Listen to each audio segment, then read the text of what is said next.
We're being told that Speaker Johnson is speaking right now. The big, beautiful bill just passed. Stand by. And make government work more efficiently and effectively for all Americans. House Democrats voted against all of that. So everything that I just said, they voted the opposite. Clearly proves they must want the largest tax increase in U.S. history on the American citizens. They must want open borders. They've proven that over and over. They must want Medicaid for illegal immigrants. We look forward to the Senate's timely consideration of this once-in-a-generation legislation. We stand ready to continue our work together to deliver on the one big, beautiful bill, as President Trump named it himself. We're going to send that to his desk. We're going to get it there by Independence Day on July 4th, and we are going to celebrate a new golden age in America. Thank you for being here. I will yield next to our leader, Steve Scalise. Thank you, Mr. Speaker. And as the Speaker said, it truly is morning in America again. You know, when you think about all of the work that's gone in to putting this bill together, it's one big, beautiful bill for a lot of reasons. There are a lot of really important wins for the American people in this bill. And we had 11 committees come together and meet in hearings. Some went on over 24 hours. Rules Committee went over 20 hours. You had, of course, the Budget Committee. Chairman Arrington is the lead author of the bill. All of the people that had to come together in our conference, and I think a lot of you know we don't all think alike. Democrats made it very clear they didn't want to have any part in helping get America back on track again, but we were never deterred. When this bill could have failed 10 times over, we said we were going to get this done and failure is not an option, and we meant it. We knew we were fighting for the families who've been struggling for way too long under the failed policies of Joe Biden and all the Democrats who did have control of Washington for too long. We watched higher interest rates and higher inflation and lower wages and a demise of the American dream that we knew should not be permanent, but was only going to turn around if we passed a bill to get America back on track. We knew we had to prevent a massive tax increase, so we put it in the bill.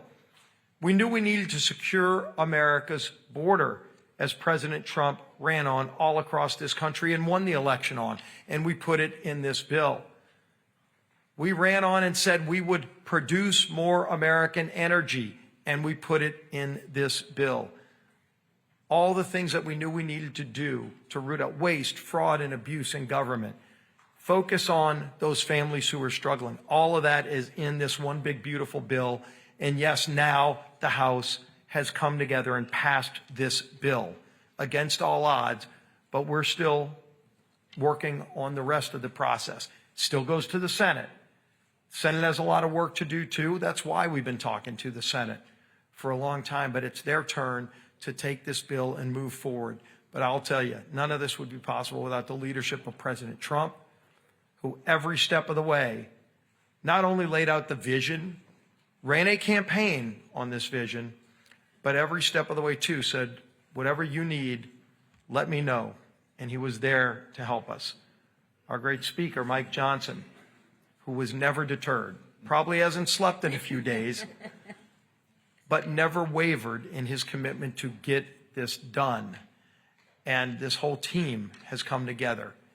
And our whip has never relented and never stopped pushing to get this done.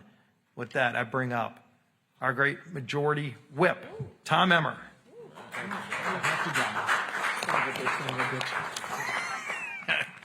Thank you, Steve. On November 5th, the American people rejected the failed policies of the Biden-Harris administration and overwhelmingly endorsed President Trump's America First agenda. Using his executive authority, President Trump hit the ground running on day one to deliver on the promises he made to the American people. Today, House Republicans followed suit. Our one big, beautiful bill fulfills the mandate for change we were given last November.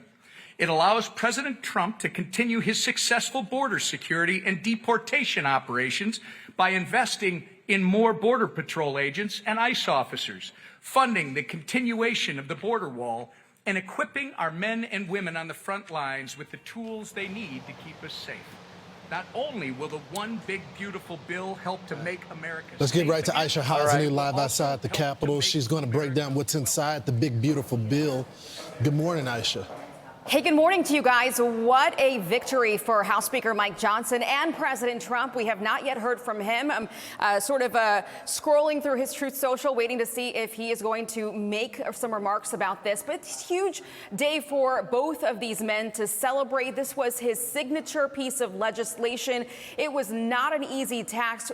We're talking about over 1,000 pages of bill text. There's a lot in here that President Trump is very excited about. And they got it done, even though there were some moments there where we weren't sure if they were going to have the votes. They got it done. They were here all night. So they are going to be celebrating now. Nothing motivates Congress more than President Trump and a nice long holiday weekend like Memorial Day weekend. They wanted to get out of here, so they'll be able to do that. So let's talk about what's in this, because it does impact you at home. If you pay taxes, this is a big deal for you because it makes permanent those Trump 2017 tax cuts. That means that your taxes will not be going up next year. This impacts more than 60% of Americans across the country. A lot of Democrats were making a fuss about how this was a big payout for the billionaires. I don't think that more than 60% of Americans are billionaires, so it impacts the middle class and hardworking folks out there. Of course, some signature things from his campaign trail he talked about was